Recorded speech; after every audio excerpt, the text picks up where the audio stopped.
সকল ভেদাভেদ ভুলে গিয়ে যে চট্টগ্রাম থেকে ইসলামের বাহকরা সারা বাংলাদেশে ছড়িয়ে পড়েছিল, সেই চট্টগ্রামকে আসলে আমার ইসলামের ঘাঁটি বানায়।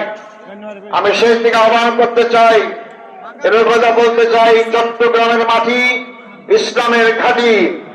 ইনশাআল্লাহ চট্টগ্রাম থেকে ইসলামের বিজয় সূচনা হবে।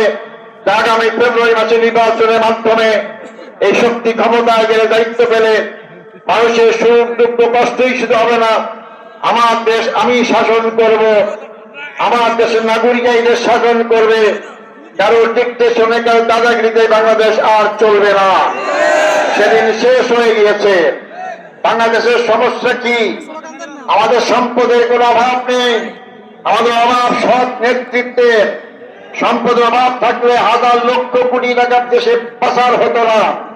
এই সম্পদ লুটপাট করা হয়েছে। আর দলের পক্ষ থেকে দায়িত্ব পাওয়া, ইনশাল্লাহ প্রথমে আমার দুর্নীতি বন্ধ করব। দুর্নীতি বন্ধ করে বাংলাদেশ মাথা উঁচু করে বিশ্বের দরবারে দাঁড়াতে পারবে। আমার দেশের ছেলেদেরকে গরিব পিতার জমি বিক্রি করে বিদেশে পালিয়ে যেতে হবে না। এই সম্পদ যদি আমাদের দুর্নীতিমুক্ত দেশকে করতে পারি, ইনশাল্লাহ বাংলাদেশ আগামীতে এমন ভাবে উঁচু পর্যায়ে দাঁড়াতে পারে, যখন বিদেশের ছেলেরাই আমার দেশে চাকরি করতে আসবে, আমার দেশের ছেলেকে বিদেশে যেতে হবে না। আসলে সেই স্বয়ং সম্পূর্ণ আধিপত্যবাদী শক্তি বিরোধী আজকে বাংলাদেশকে আমার গঠনটার দিকে এগিয়ে যায়। আমাদের আমরা অবশ্যই বিজয় হবে ইনশাল্লাহ।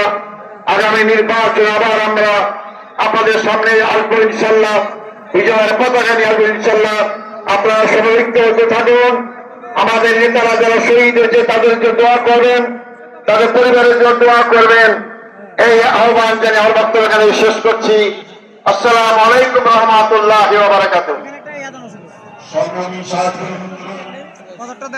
ঐতিহাসিক লালদিঘি ময়দানের 8 দল আয়োজিত চট্টগ্রাম বিভাগীয়